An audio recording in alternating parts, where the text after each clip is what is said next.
Why, curiosity, in a sense, was stronger than my fear, for I could not remain where I was, but crept back to the bank again, whence, sheltering my head behind a bush of broom, I might command the road before our door. I was scarcely in position ere my enemies began to arrive, 7 or 8 of them, running hard, their feet beating out of time along the road, and a man with the lantern some paces in front. 3 men ran together, hand in hand, and I made out, even through the mist, that the middle man of this trio was the blind beggar. The next moment his voice showed me that I was right. "Down with the door," he cried. "Aye, sir," answered 2 or 3, and a rush was made upon the Admiral Benbow, the lantern-bearer following, and then I could see them pause, and hear speeches passed in a lower key, as if they were surprised to find the door open. But the pause was brief, for the blind man again issued his commands. His voice sounded louder and higher, as if he were afire with eagerness and rage. In, he shouted, and cursed them for their delay. 4 or 5 of them obeyed at once, 2 remaining on the road with the formidable beggar. There was a pause, then a cry of surprise, and then a voice shouting from the house, "Bill's dead." But the blind man swore at them again for their delay. "Search him, some of you shirking lubbers, and the rest of you aloft and get the chest," he cried. I could hear their feet rattling up our old stairs, so that the house must have shook with it. Promptly afterwards, fresh sounds of astonishment arose. The window of the captain's room was thrown open with a slam and a jingle of broken glass, and a man leaned out into the moonlight, head and shoulders, and addressed the blind beggar on the road below him. "Pew," he cried, "they've been before us. Someone's turned the chest out alow and aloft. Is it there, old Pew? The money's there." The blind man cursed the money. "Flint's fist, I mean," he cried. "We don't see it here nohow," returned the man. "Here, you below there, is it on Bill?" cried the blind man again. At that another fellow, probably him who had remained below to search the captain's body, came to the door of the inn. "Bill's been overhauled already," said he. "Nothing left. It's these people of the inn. It's that boy. I wish I had put his eyes out," cried the blind man. "Pew, there were no time ago, they had the door bolted when I tried it. Scatter, lads, and find 'em." "Sure enough, they left their glim here," said the fellow from the window. "Scatter and find 'em. Rout the house out," reiterated Pew, striking with his stick upon the road. Then there followed a great to-do through all our old inn, heavy feet pounding to and fro, furniture thrown over, doors kicked in, until the very rocks re-echoed and the men came out again, one after another, on the road and declared that we were nowhere to be found. And just the same whistle that had alarmed my mother and myself over the dead captain's money was once more clearly audible through the night, but this time twice repeated. I had thought it to be the blind man's trumpet, so to speak, summoning his crew to the assault, but I now found that it was a signal from the hillside towards the hamlet, and from its effect upon the buccaneers, a signal to warn them of approaching danger. "There's Dirk again," said one. "Twice, we'll have to budge, mates." "Budge, you skulk," cried Pew. "Dirk was a fool and a coward from the first. You wouldn't mind him.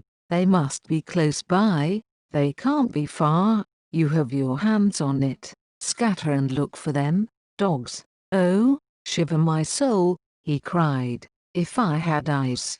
This appeal seemed to produce some effect, for 2 of the fellows began to look here and there among the lumber, but half-heartedly, I thought, and with half an eye to their own danger all the time, while the rest stood irresolute on the road. "You have your hands on thousands, you fools, and you hang a leg. You'd be as rich as kings if you could find it, and you know it's here. and used and they're skulking. There wasn't one of you dared face Bill, and I did it, a blind man, and I'm to lose my chance for you. I'm to be a poor, crawling beggar, sponging for rum, when I might be rolling in a coach. If you had the pluck of a weevil in a biscuit you would catch them still. Hang it, Pew, we've got the doubloons, grumbled one. They might have hid the blessed thing, said another. Take the Georges, Pew, and don't stand here squalling. Squalling was the word for it.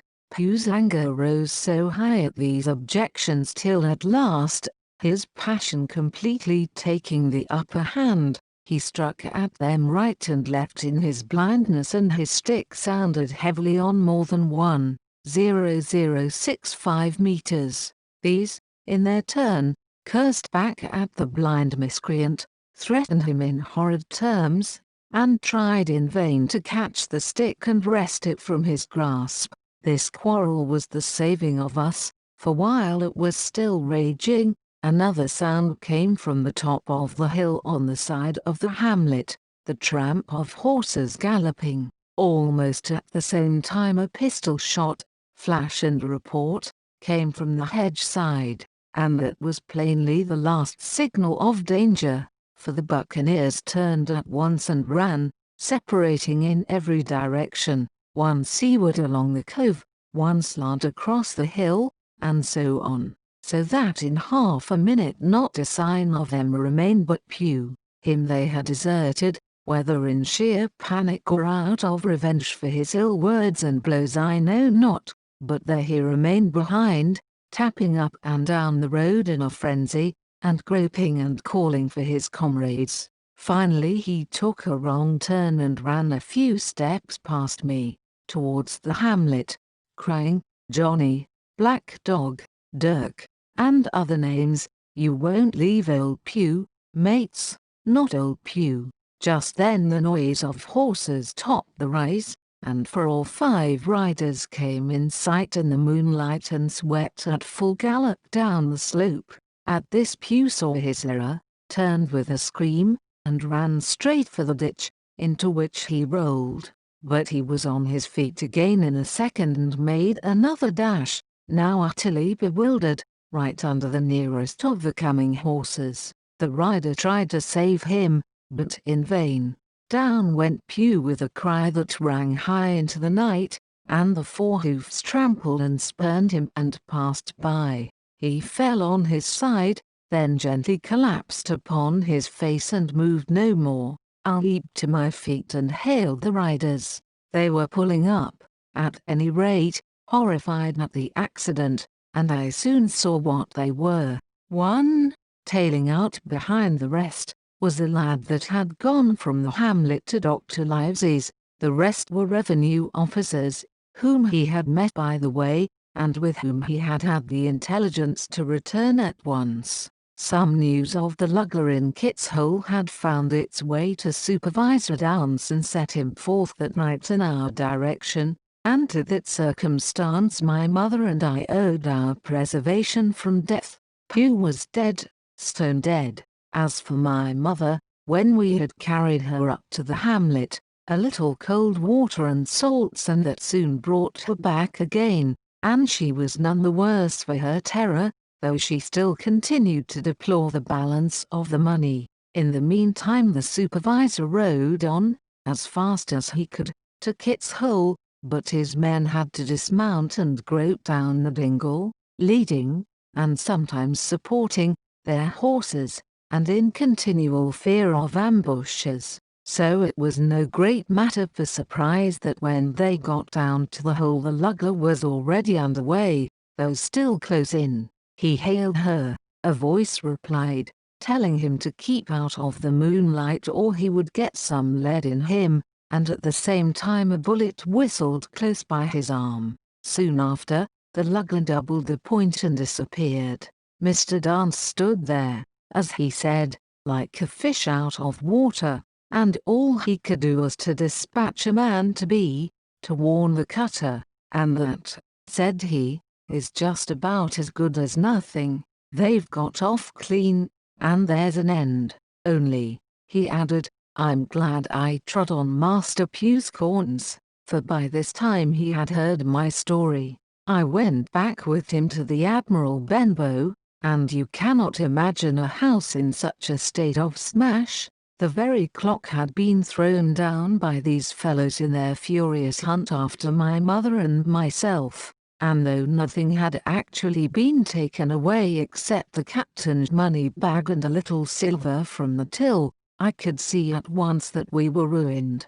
Mr. Dance could make nothing of the scene. They got the money, you say. Well, then, Hawkins, what infortune were they after? More money, I suppose.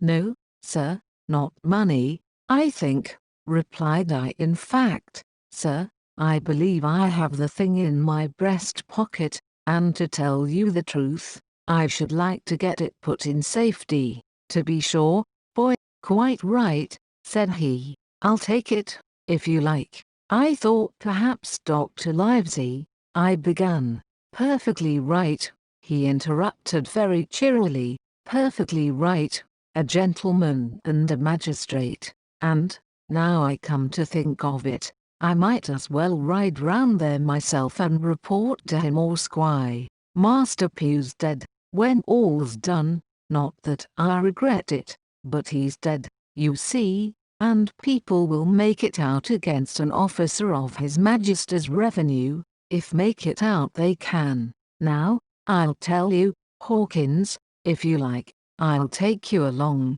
I thanked him heartily for the offer, and we walked back to the hamlet where the horses were. By the time I had told Mother of my purpose they were all in the saddle. Dogger, said Mr. Dance, you have a good horse, take up this lad behind you. As soon as I was mounted, holding on to Dogger's belt, the supervisor gave the word, and the party struck out at a bouncing trot on the road to Dr. Livesey's house.